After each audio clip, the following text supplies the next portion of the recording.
Vous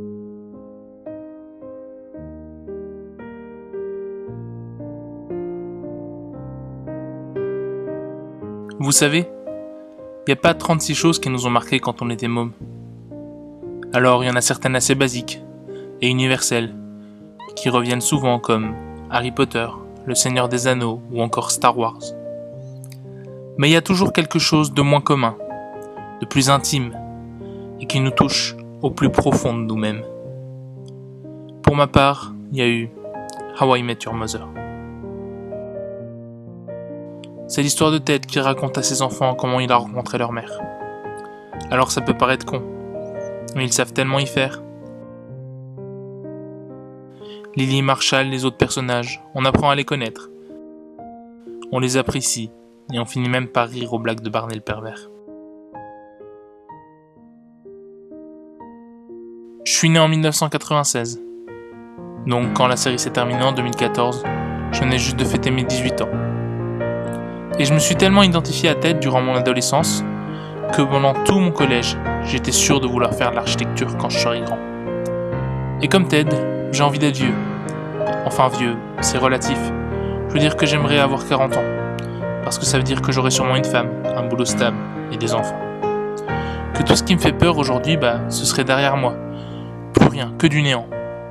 Après on peut toujours se demander si au final c'est le résultat ou le chemin qui compte vraiment. Pour ma part, mon choix est fait. Et j'ai eu beau dire l'inverse de ligne plus haut, c'est le chemin, forcément.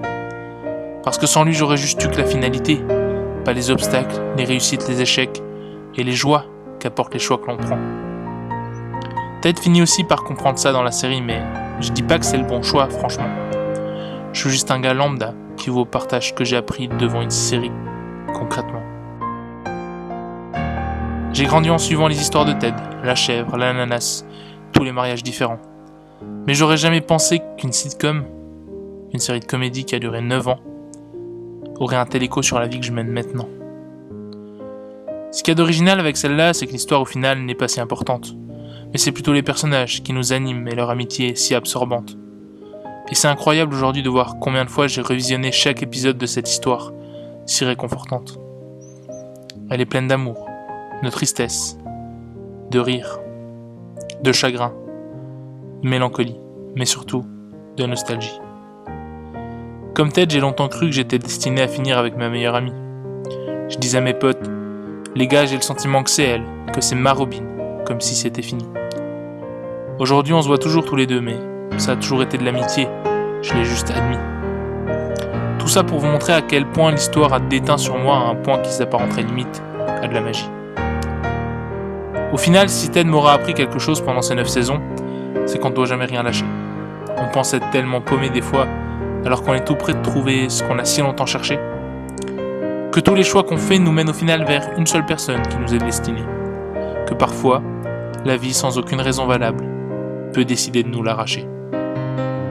Qu'elle tient à rien, et que le moindre choix qu'on prend influence tout le reste de ce qu'on sera et de ce qu'on est. Que notre meilleur ami, c'est plusieurs personnes à la fois qui seront toujours là à nos côtés.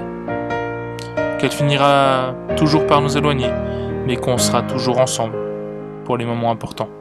Parce que c'est ça l'amitié. Et que peu importe ce qui se passe, n'arrête jamais d'y croire. Parce que le bon moment est juste un peu plus loin le long du chemin.